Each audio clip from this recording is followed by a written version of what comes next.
The United States and Iran are reportedly on the verge of a breakthrough agreement, a one-page deal that could halt hostilities, reopen negotiations, and ease pressure on the global economy. But beneath that diplomatic momentum lies a far more volatile reality. A ceasefire is technically in place, yet strikes continue. Talks are advancing, yet threats of renewed bombing remains. And while markets are already reacting with optimism, the Strait of Hormuz, the world's most strategic energy corridor, remains under pressure, with thousands of vessels disrupted and tensions at sea far from resolved. At the same time, new revelations suggest the military balance may not be what it seemed, while Europe is positioning forces for what could become a longer and more complex crisis. I'm Miriam Zian, and this is your special coverage.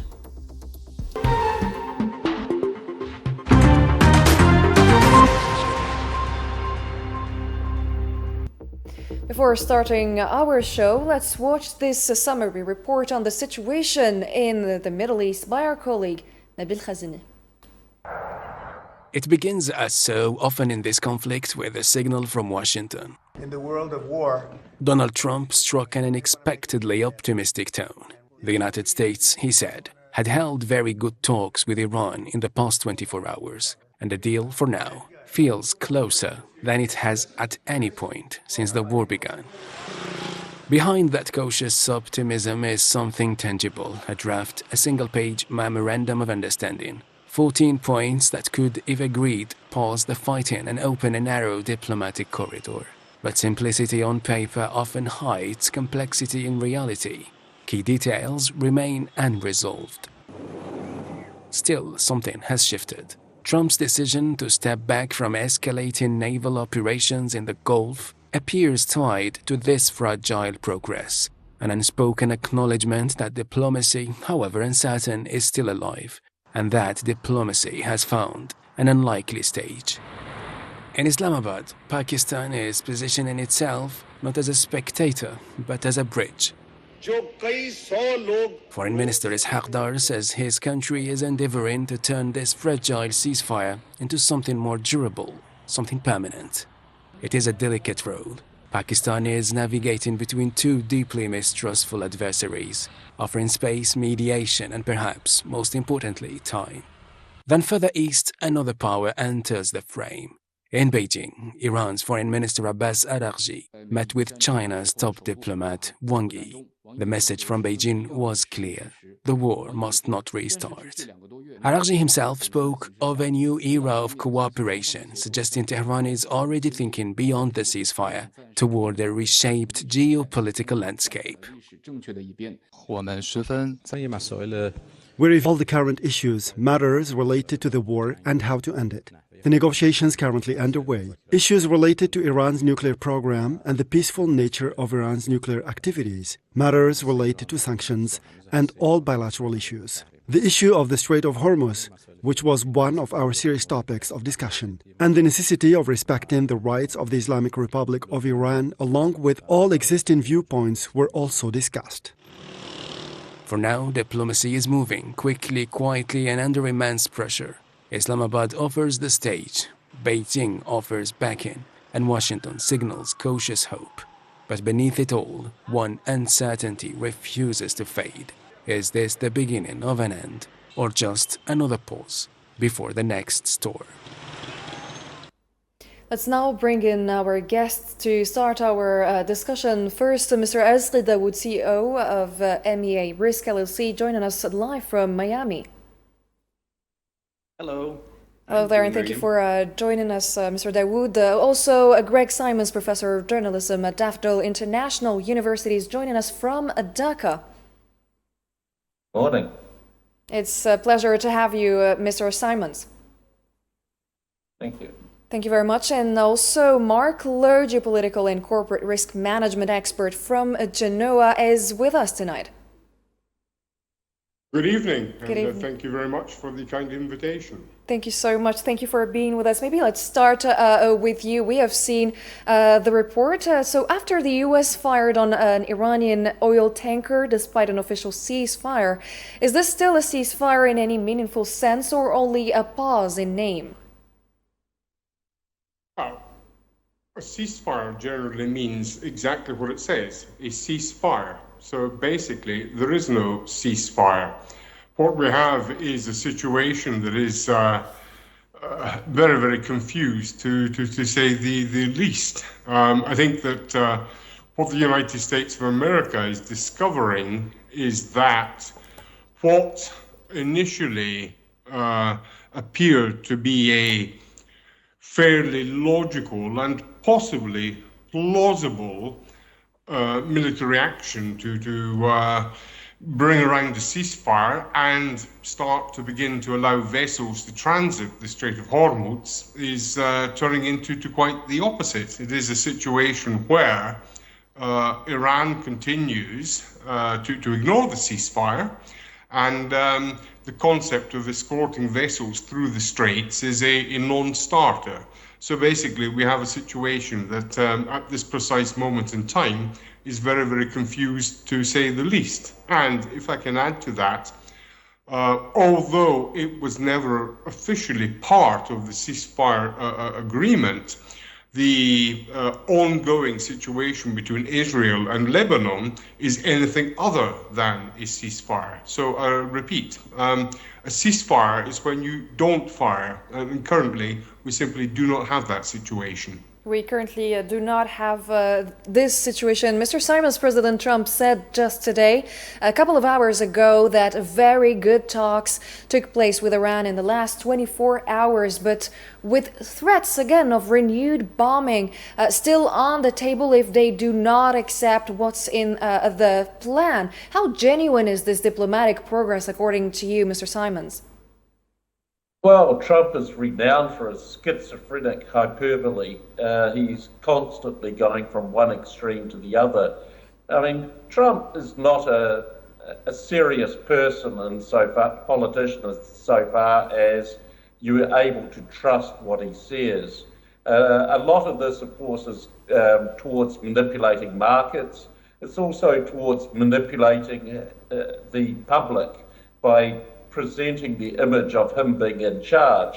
I mean, he's done this in this particular war. He did this in the last war. He's doing this against Cuba. He's done this against Venezuela. This is how he operates. He's absolutely untrustworthy. It's all about Trump looking good and appearing to be in charge when clearly he is not in charge. But the facade of this is what counts for Trump. What would you say? It's kind of a performative dance that he does, this communication about the Trump brand. Mr. Dawood, maybe let's talk about the reports of today's new one-page framework to end the conflict. Washington is expecting a response from Iran within 48 hours. Iran has not responded yet, and according to a U.S. official cited by the report that we have seen today from Axios, the proposal includes halting uranium enrichment in exchange for sanctions relief, the release of frozen assets in Iran, alongside 30 days of detailed negotiations. So today's reports show the deal still revolves around uranium enrichment, sanctions relief, and Hormuz. Why does the nuclear file remain the hardest issue to resolve today? Well, because this probably, from the perspective of many, this is the most dangerous aspect of a strong Iran, so to speak, right? So that's been, that's been on the agenda. Everything that you've listed, by the way, has been there for a long time in terms of what those negotiations have been. And as I said yesterday, those talks have been ongoing for a while. What do they mean? What does Trump mean? I think your two speakers earlier suggested, rightly so, that we shouldn't be taking Trump too seriously until we see some results.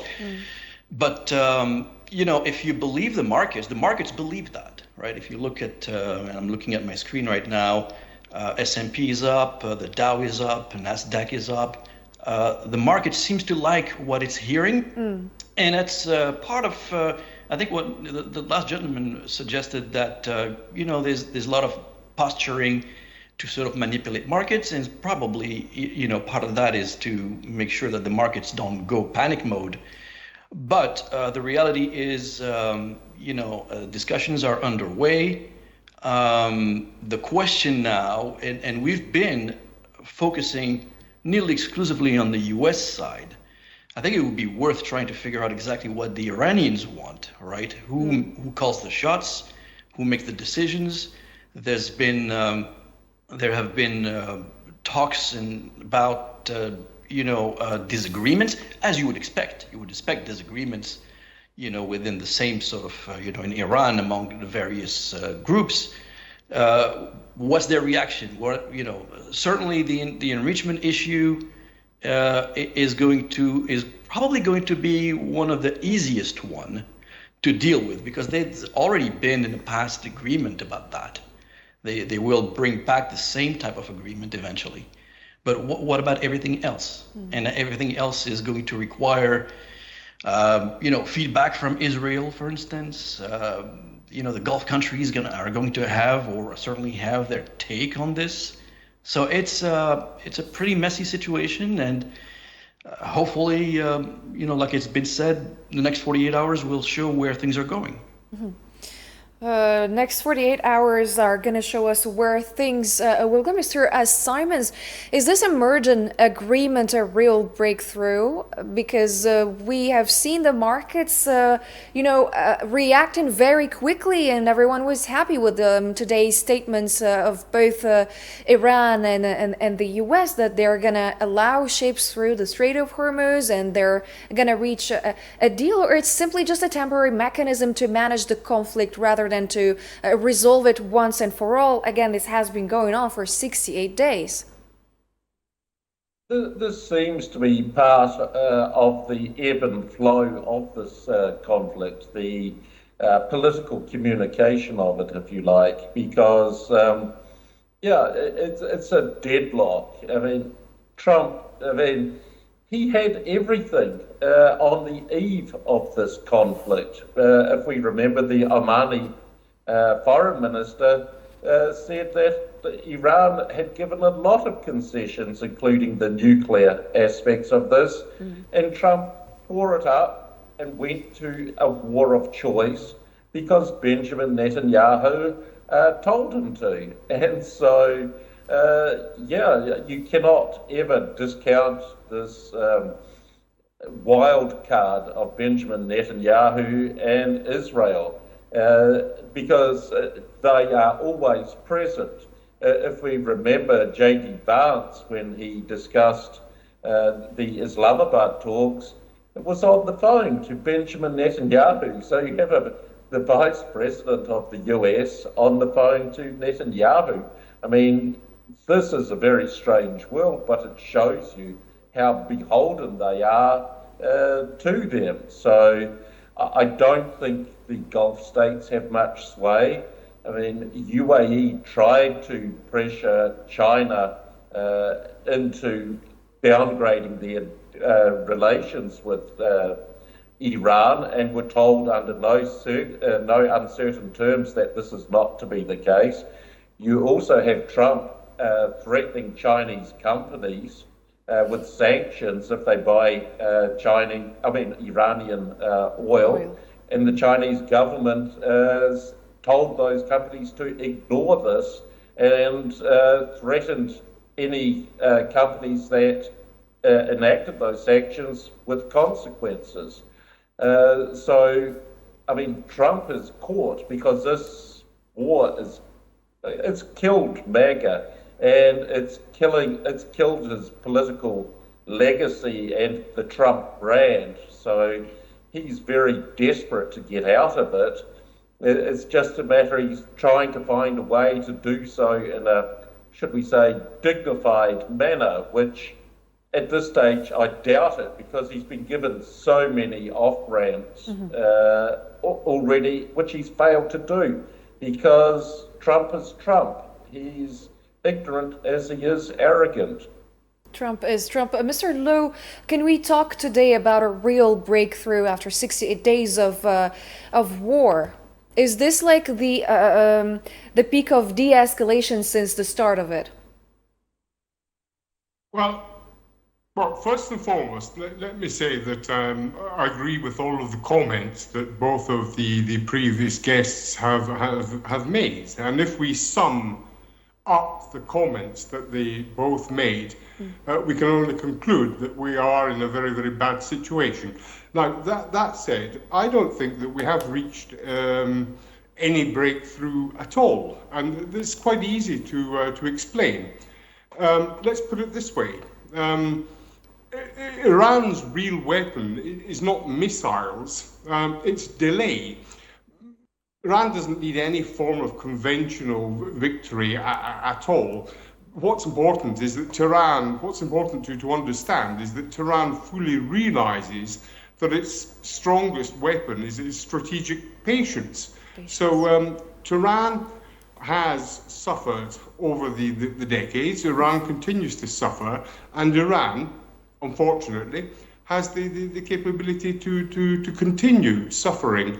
But this in the context where this prolonged conflict is making the rest of the world suffer. So Iran has perfectly understood just how much leverage it actually has. Now, we're not talking about individuals that improvise. We're talking about a country that has a hugely important history. This is a series of various scenarios that developed into what is currently known as Iran, and these various scenarios produced everything from algebra to some of the most incredible pieces of ancient architecture ever produced. This is a very, very sophisticated cultural scenario, and the United States of America seems not to understand this at all. What the United States of America does not seem to understand that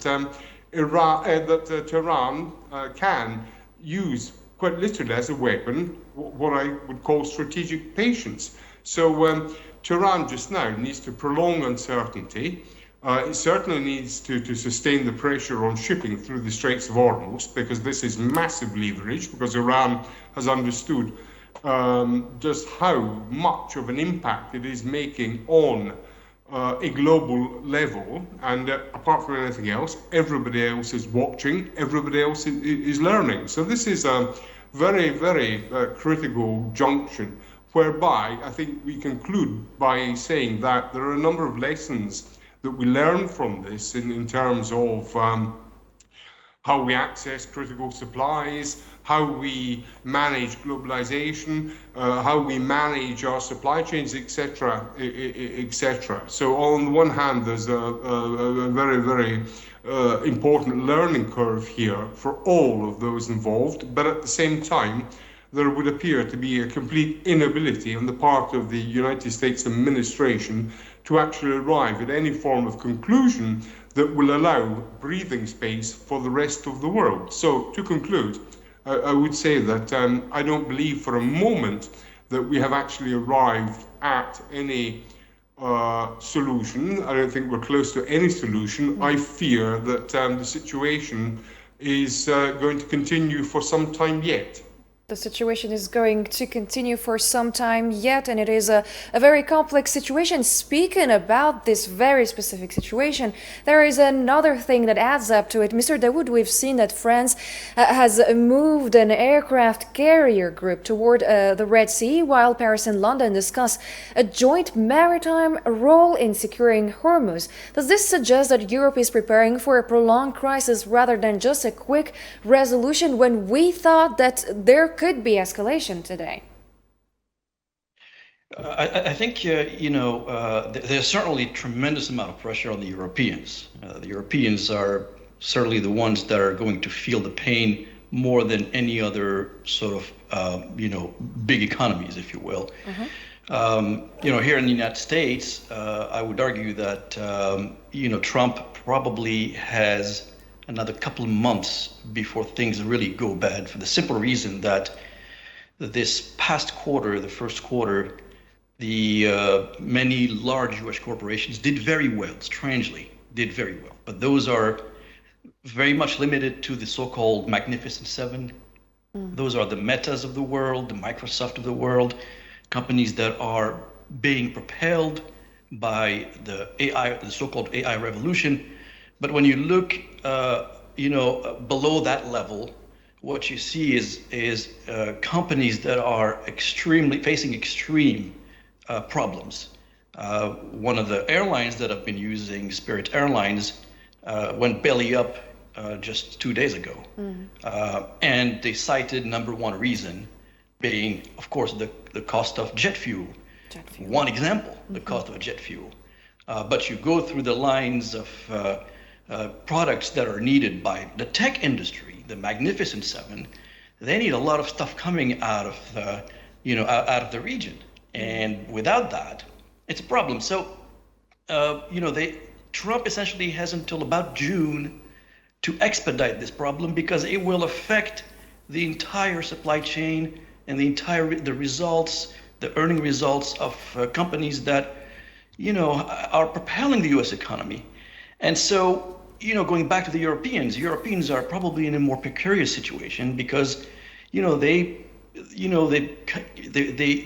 they no longer have that relationship with Russia in terms of oil supply. They are looking at other providers and other suppliers, Algeria, for example, being one of them, but the volumes are not enough. So what are they going to do? Well, they made commitments not to be dragged into this war, and we're seeing how you've got direct commitments from the Spaniards, from the Italians, the French and the Brits also did the same thing, but they still need to untangle this problem. What can they do militarily? Not much. I don't think they can be that effective. They could be definitely sitting ducks, trying to protect the shipping lines. But I think they are Europe is probably in a most dire situation than anybody out there. So Europe is suffering from this crisis the most, according to you. Mr. Simons, Europe is discussing a maritime security role, while the US policy appears to be unpredictable. It has been unpredictable for a while. Can we say today that the Western camp is still aligned strategically? Europe doesn't know what it wants at this stage. They are so used to being an obedient vassal of the United States, and the United States has put them in a very awkward position and situation. I mean, as rightly noted by the other speakers, I mean, you have this situation of cascading effects of this conflict over time with the supply chains. And Europe, on its own volition, has cut itself off from cheap and plentiful energy. And I mean, a lot of this is self-inflicted. I mean, you have France moving its aircraft carrier and some naval assets through Suez, but what are they going to do? I mean, the US can't do it. I mean, the UK. I think, to be kind, it's not more than a banana monarchy at this stage, and incapable of any kind of meaningful military projection of power. They are stuck, and I think this is causing them, at least publicly, to show some kind of distance from this. But we can see that they're still beholden. I mean, you look at the dance that Merz has done recently. I mean, he said that Iran has humiliated the United States. And I mean, a broken clock is right twice a day, and Merz was actually right. But now look at him. He's demanding Iran make the concessions. And I mean, Germany is in no position to actually enforce that, but he's kissing the ring of Trump because he doesn't want to incur his displeasure. I think the one European country that has shown, at least rhetorically, any kind of backbone is Spain and the Spanish Prime Minister. And the rest of them are wringing their hands, some platitudes, some concerns, but not really wanting to condemn Trump, but not really wanting to align with him. So it's quite a pathetic dance by Europe. Understood. Maybe Mr. Marklow, since we only have probably a minute left for our show, what would you say about the repercussions on the European continent, how it is felt in just a minute? Well, first and foremost, it's not understood by the electorate. If anything, the electorate are worried about not being able to go on holiday this summer because there will be a crisis in terms of aviation fuel. So that is where we are in terms of public and popular debate. As far as political debate is concerned, well, unfortunately, we have to reason in terms of the European Union being more of a condominium than a union. There is no joined-up thinking. Europe is ever more irrelevant. That is the unfortunate situation that we are living in. Now, obviously, it's very, very difficult to make 27 or so countries all agree on a common strategy, but unfortunately, I personally don't see any great effort to bring the various European nations together to define any form of credible strategy. And here I close, and in any case, what could a European strategy actually be? How could Europe bring some form of conclusion to this ongoing conflict? Europe is out of the game completely. And so there's very little that Europe can do other than suffer. Thank you very much, Mr. Lowe, and thank you, Mr. Dawood. Thank you, Mr. Simons, for accepting our invite and all of your insights tonight. Thank you. Thank you very much, gentlemen, and thank you, dear viewers, for following tonight's edition, and see you in our next ones.